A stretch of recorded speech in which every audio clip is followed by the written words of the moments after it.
Hello, I am Dr. Ravi Shankar, pediatrician, neonatologist, Soumya children's hospital SR Nagar Hyderabad. ఇప్పుడు మనం ఏంటంటే parenting styles గురించి మనం మటుకి మాట్లాడదాం. అంటే స్ట్రిక్ట్‌గా ఉండాలా? జెంటిల్‌గా ఉండాలా? పిల్లలు ఎలా మటుకి మారుతారు? పేరెంట్స్ బట్టి పిల్లలు మటుకి మారుతారా? లేతే పిల్లలు బట్టి పేరెంట్స్ మటుకి మారాలా? అన్నది ఈ స్టైల్స్ గురించి మనం మటుకి మాట్లాడుకుందాం. ఇప్పుడు ఏదన్నా సరే what is important is that ఒక చైల్డ్‌ని పేరెంట్ అయితే అర్థమైతే చేసుకోవాలి. అంటే ఒక్కొక్క చైల్డ్ ఒక్కొక్క టైప్ ఆఫ్ పర్సనాలిటీ ఉంటుంది. వాళ్ళలో డిఫరెంట్ టైప్స్ ఆఫ్ బిహేవియర్ ఉంటుంది. సో, ఆ బిహేవియర్ బట్టే పేరెంట్స్ అన్నది వాళ్ళకి అనుగుణంగా మనం మటికి మారాలి. ఈ జెంటిల్ పేరెంటింగ్ వల్ల ఏంటంటే చాలామంది పిల్లలు జెంటిల్‌గా ఉంటారు. వాళ్ళకి సాఫ్ట్‌గా వాళ్ళతో మటికి మాట్లాడతారు. అండ్ వాళ్ళకి ఈ జెంటిల్ పేరెంటింగ్‌లో ఏంటంటే బాగా ఎక్కువ టైమ్ స్పెండ్ చేయాలి. వాళ్ళతో ఎక్కువ టైమ్ స్పెండ్ చేసి దాని కన్సీక్వెన్సెస్ ఏంటి? అంటే ఒక పనికి ఇలా గాని చేస్తే ఏమవుతుంది? ఇలా చేయకపోతే ఏమవుతుంది? అని జాగ్రత్తగా చెప్పడం అన్నది చాలా ఇంపార్టెంట్ మాట. సో, అలాంటి జెంటిల్ పేరెంటింగ్ వల్ల ఏంటంటే పేరెంటింగ్‌లో ఎక్కువ టైమ్ స్పెండ్ చేసి వాళ్ళకి అన్నీ ఎక్స్‌ప్లెయిన్ చేస్తే అది కూడా చాలా మంచిదే మాట. ఇంకోటేంటంటే ఒక టైప్ ఆఫ్ కొద్దిగా అంటే ఒక బౌండరీస్ లాగా అంటే కొద్దిగా స్ట్రిక్ట్‌గా ఉండడం అన్నమాట. అంటే కొంతవరకు స్ట్రిక్ట్‌గా ఉండడం. అంటే ఇది చెయ్యొద్దు, ఇది నీకు ఇది కాదు. కొన్ని విషయాల్లో మటికి లీనియంట్‌గా ఉండి, కొన్ని విషయాల్లో మటికి స్ట్రిక్ట్‌గా అంటే what is right and what is not right అన్నది కరెక్ట్‌గా, క్లియర్‌గా చెప్పడం అన్నది కొద్దిగా స్లైట్‌లీ స్ట్రిక్ట్ మాట. అంటే వాళ్ళ పిల్లల్లో క్లియర్‌గా అర్థం అవ్వాలన్నమాట. ప్రతిదానికి పేరెంట్స్ అయితే ఎక్స్‌ప్లెయిన్ అయితే చేయాలి. ఇది ఎందుకు చేయొచ్చు, ఇది ఎందుకు చేయకూడదు అన్నది వాళ్ళలో అయితే క్లియర్‌గా చెప్పాలి. అండ్ ఏదైతే వాళ్ళు మటికి చేయకూడదో వాళ్ళు ఆ పనులు మటికి వాళ్ళని అలౌ అయితే చేయకూడదు.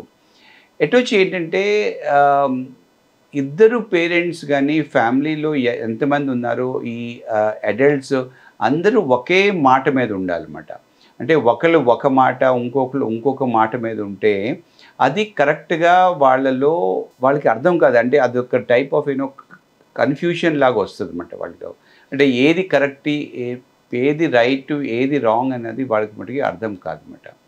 సో, అందుకనే ఏంటంటే parents first of all okay platform మీద ఉండాలి. మదరు, ఫాదరు, గ్రాండ్ పేరెంట్స్ అందరూ ఒకే విధంగా ఒక చైల్డ్‌ని పెంచాలన్నమాట. అంటే ఒకళ్ళు ఒకలాగా చెప్పి, ఇంకొకళ్ళు ఇంకోలాగా చెప్తే దానివల్ల మనకి డిసడ్వాంటేజే వస్తుంది గానీ, దానివల్ల క్లియర్ కట్‌గా ఆ పిల్లాడికి మెసేజ్ అయితే అందదన్నమాట. సో, స్లైట్‌లీ స్ట్రిక్ట్‌గా ఉండడం అన్నది కూడా అంటే వాళ్ళు ఒక రకమైన బౌండరీస్ అంటే what is right, what is wrong అనేది క్లియర్ కట్‌గా చెప్పి దాన్ని మటికి ఫాలో అయితే దానివల్ల వాళ్ళు కూడా బాగానే మటికి పెరుగుతారన్నమాట. The third form of parenting ఏంటంటే మరీ అతిగా స్ట్రిక్ట్‌గా ఉండడం. అంటే కరెక్ట్‌గా ఎక్స్‌ప్లెయిన్ చేయకుండా వాళ్ళు వాళ్ళతో మటికి హార్ష్‌గా అంటే వాళ్ళు తప్పు చేస్తే చాలా హార్ష్‌గా బిహేవ్ చేసి వాళ్ళని తిట్టి, లేపోతే కొట్టి, వాళ్ళు ఎలాగన్నా చేస్తే దానివల్ల పిల్లల్లో ఏంటంటే ఒక రకమైనగా భయమొస్తుంది. దానివల్ల వాళ్ళకి సెల్ఫ్ ఎస్టీమ్ అయితే ఉండదు. వాళ్ళు అబద్ధాలు చెప్పొచ్చు. సో, ఇలాగా అతి స్ట్రిక్ట్‌గా ఉండడం వల్ల ఆ పర్టిక్యులర్ టైంలో పిల్లలు ఫాలో అవ్వచ్చేమో గానీ, అది లాంగ్ రన్‌లో అది మంచిది కాదు. ఒక పిల్లలు మానసికంగా వాళ్ళు బాగా ఎదగాలి అంటే, వాళ్ళని మనం అంత స్ట్రిక్ట్‌గా మనం మటికి పెంచకూడదు. అంటే వాళ్ళని కొట్టడము, తిట్టడము ఇలాంటి క్యాపిటల్ పనిష్మెంట్ అన్నది ఎక్కువగా మనం మటికి ఇవ్వకూడదు. దాంతో పిల్లలు మటికి ఒక అంటే కరెక్ట్‌గా వాళ్ళలో మటికి సెల్ఫ్ ఎస్టీమ్ అయితే ఉండదు. ఇంకా వాళ్ళ గురించి వాళ్ళు కరెక్ట్‌గా వాళ్ళు మటికి అనుకోరన్నమాట. వాళ్ళ గురించి వాళ్ళు బ్యాడ్‌గా అనుకుంటారు. సో, అది ఒక మంచిది కాదు. ఎందుకంటే ఫ్యూచర్‌లో ఈ మధ్య కాలంలో మనకి ఫ్యూచర్‌లో చాలామంది పిల్లలు పెద్దయ్యాక టీనేజర్స్‌లో గానీ, అడల్ట్ లైఫ్‌లో గానీ lot of psychiatric and psychological problems ఇవన్నీ ఎందుకొస్తున్నాయంటే ఈ చైల్డ్‌హుడ్‌లో ఎలాగా పేరెంట్స్ పెంచుతున్నారో దాన్ని బట్టే ఇవన్నీ వస్తాయన్నమాట. సో పేరెంట్స్ అయితే ఒక టైప్ ఆఫ్ ఒక వార్మ్ ఎన్వైర్న్మెంట్లో, ఒక వార్మ్ అండ్ ఎఫెక్షనేట్ ఎన్వైర్న్మెంట్లో పెంచి, అంటే మరీ స్పాయిల్డ్ అని కాదు, అంటే ప్రతి అన్నిటికీ వాళ్ళు ఓకే చేసి చెప్పకూడదు.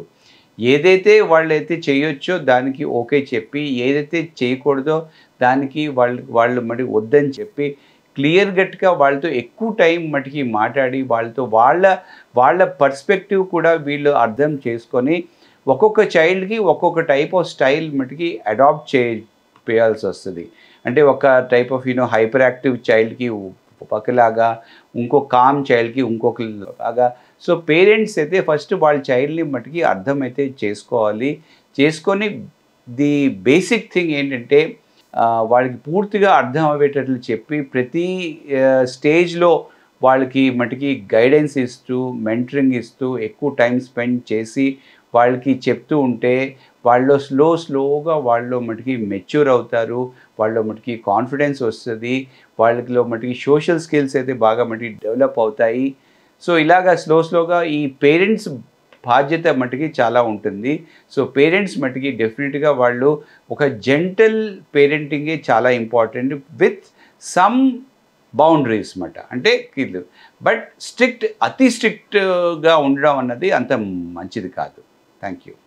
సిబ్లింగ్స్ ఉండడం వల్ల షేరింగ్ ఉంటుంది. అంటే టు షేర్ థింగ్స్. ఇప్పుడు ఒకే టాయ్ ఉందనుకోండి, సో ఆ ఒక్క టాయ్తో ఇద్దరు మటుకి ఎట్లా మటుకి ఆడుకోవాలి.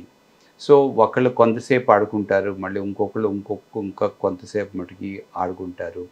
సో అట్లాగా ఏంటంటే వాళ్ళు ఒక టైప్ ఆఫ్ షేరింగు, కేరింగు ఇలాంటివన్నీ వస్తాయన్నమాట. సిబ్లింగ్స్లో ఏంటంటే వాళ్ళు కొన్ని చిన్న మటుకి గొడవలు కూడా అవుతూ ఉంటాయి.